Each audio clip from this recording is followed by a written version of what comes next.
Hello, I'm Essay, your AI essayist. Please note that all content, audio and video in this presentation are AI generated.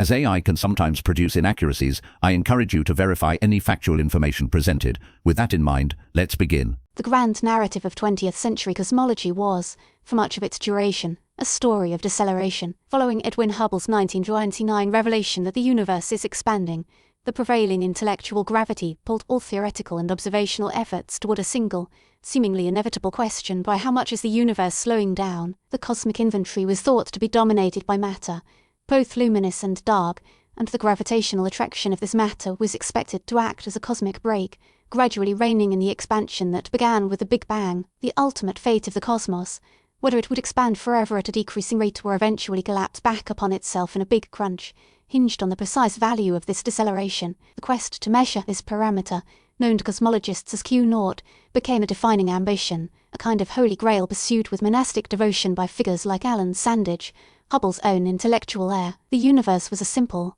elegant system governed by gravity. The only real uncertainty lay in its total mass density, the value that would determine if the cosmic velocity was above or below the escape velocity of the universe itself. It was against this backdrop of deeply entrenched expectation two independent teams of astronomers embarked on a project.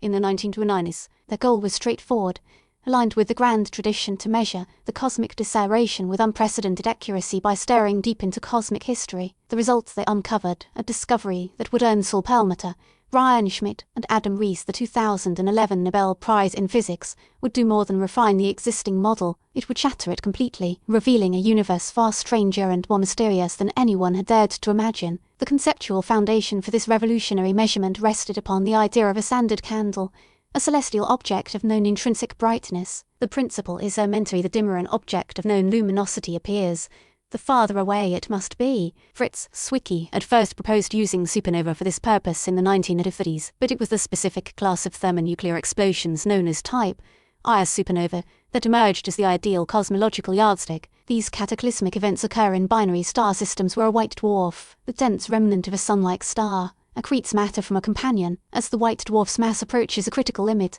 the Chandrasekhar limit of about 1.44 solar masses, it triggers a runaway thermonuclear reaction that consumes the entire star in a brilliant, standardized detonation. The physics of this process dictates that the peak luminosity of a type I supernova is remarkably consistent, making them visible across billions of light years. By comparing the apparent brightness of these distant explosions to their intrinsic brightness, astronomers could calculate their luminosity distance. This distance measurement could then be compared to the supernova's redshift, designated by the letter Z, which measures how much the universe has stretched since the light was emitted. In a decelerating universe, a supernova at a given redshift would appear brighter because it would be closer, the expansion was faster in the past and has been slowing down. In an accelerating universe, the supernova would appear fainter because it would be farther away, the expansion was slower in the past and has been speeding up. The entire project boiled down to plotting apparent brightness against redshift for a sample of very distant supernova and seeing which cosmological model fit the data. The execution of this conceptually simple plan was a Herculean task of technological innovation and logistical coordination. Two competing groups took up the challenge. The Supernova Cosmology Project,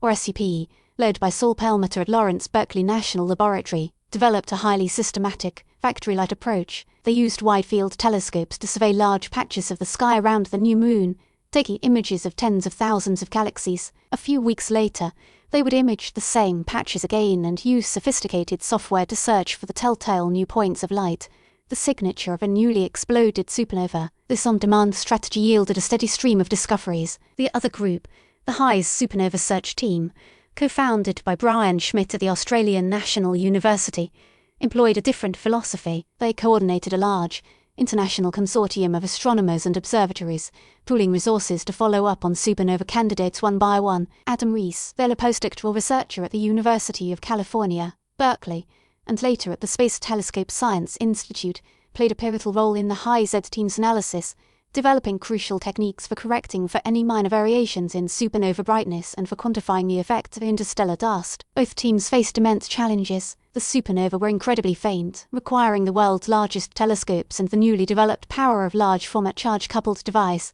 or CCD, cameras. They had to be identified quickly and then observed repeatedly with spectrographs to confirm their type I nature and measure At redshift, the Hubble Space Telescope proved indispensable for observing the most distant supernova, those with redshifts greater than 0.5, as its position above the Earth's blurring atmosphere allowed for far more precise measurements of their brightness. By late 1997 and early 1998, both teams were converging on an unbelievable conclusion. As they plotted their data points, the results were unequivocal and deeply unsettling. The most distant supernova, those that exploded when the universe was less than half its current age, were systematically fainter than they should be in any universe whose expansion was slowing down. They were fainter by a statistically significant margin, about 25% dimmer on average. Adam Riess, leading the analysis for the High-Z team, famously spent weeks trying to find an error in the calculations. The implication was stark: these cosmic mile markers were farther away than predicted by a gravity-dominated cosmos. The only way to reconcile their faintness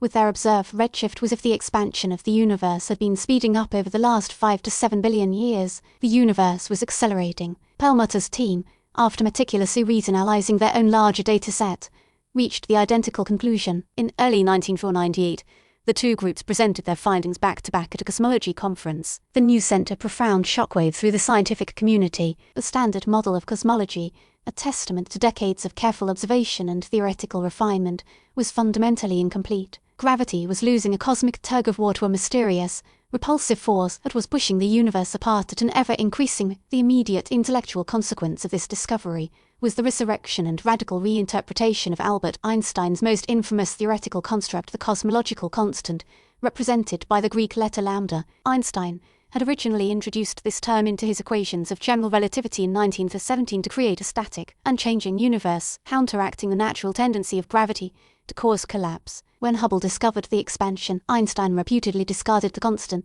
calling it his biggest blunder. The supernova results forced its reintroduction, though for a completely different reason. It was needed to explain the observed acceleration, to provide a source of cosmic repulsion. This dark energy, as it was subsequently named, appears to be a property of spacetime itself, a form of vacuum energy that exerts a negative pressure, driving galaxies away from each other. The discovery powerfully reshaped the cosmic inventory. The universe, it turned out, was composed of approximately 5% ordinary matter, the stuff of stars, planets, and people, about 25% dark matter, the unseen substance holding galaxies together, and a staggering 70% dark energy. We inhabit a cosmos whose fundamental dynamics are governed by components we are yet to comprehend. This new picture, codified in what is now the standard model of cosmology, the lambda-cold dark matter model, or lambda CDM, also elegantly resolved a nagging paradox. Previous estimates of the age of the universe in a decelerating model yielded a value younger than the oldest observed stars, an obvious impossibility. An accelerating universe is older,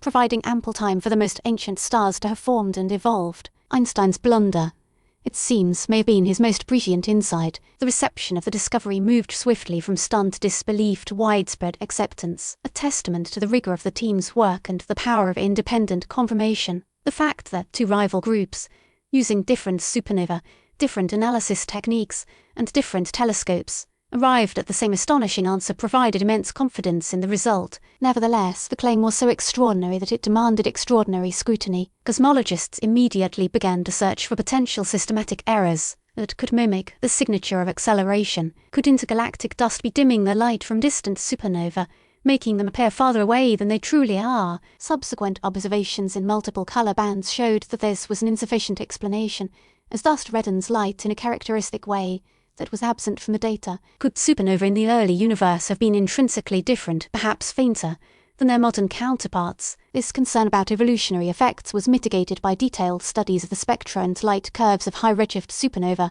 which appeared remarkably similar to those nearby. Furthermore, subsequent observations have extended the data to even higher redshifts, reaching a point in cosmic history before dark energy became dominant. In this earlier epoch, the universe was indeed decelerating under the influence of matter, just as the old model predicted. The data now show a clear transition from an early phase of deceleration to the current phase of acceleration, precisely as expected in the lambda CDM model. This observation of a cosmic jerk provides powerful evidence against simple evolutionary or dust-based explanations. The legacy of the 1998 discovery is a wholesale reorientation of fundamental physics and cosmology. The work of Perlmutter, Schmidt, and Riess did more than answer the old question of the universe's deceleration. It posed a new, far more profound question: what is dark energy? This mystery now sits at the heart of modern physics. The simplest explanation, a constant vacuum energy represented by lambda, is theoretically problematic. When physicists attempt to calculate the expected energy of the quantum vacuum from first principles,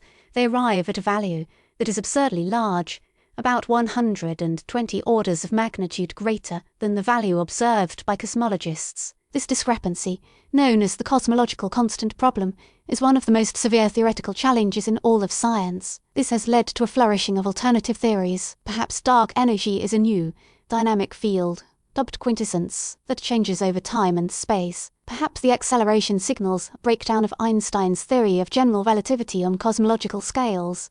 Requiring a modified theory of gravity to distinguish between these possibilities, a new generation of astronomical surveys has been launched. Projects like the Dark Energy Survey, the Baryon Oscillation Spectroscopic Survey, and space missions like WMAP and Planck have sought to map the expansion history of the universe with ever greater precision. They use multiple cosmological probes, including the cosmic microwave background radiation and the large-scale distribution of galaxies, to cross-check the supernova results and constrain the properties of dark energy. The entire field has been energized by the pursuit of this single, enigmatic entity. The discovery of cosmic acceleration stands as a landmark in the history of science, a moment when our perception of the cosmos fundamentally shifted. It was a triumph of technology, requiring the development of sensitive digital detectors and powerful computational tools. It was a masterpiece of collaborative effort, involving hundreds of scientists at observatories across the globe, and it was a testament to the scientific process itself, where two competing teams, driven by intellectual curiosity and a healthy dose of rivalry,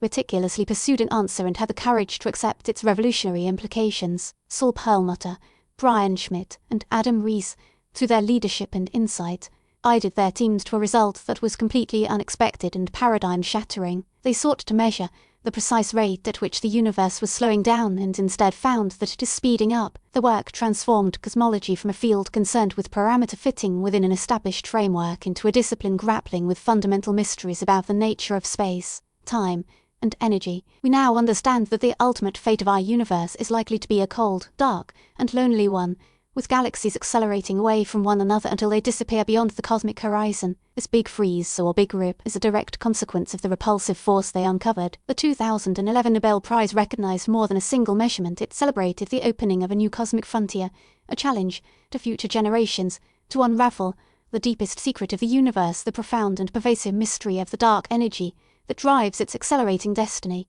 We really appreciate you tuning into this AI-powered presentation. Our goal is to push the boundaries of AI in content creation, and your input is invaluable. If there's a particular subject you'd like to see us tackle next, or if you have suggestions on how we could fine-tune our AI's creative prompts, please don't hesitate to leave your ideas in the comments section. We're excited to bring you more unique content very soon.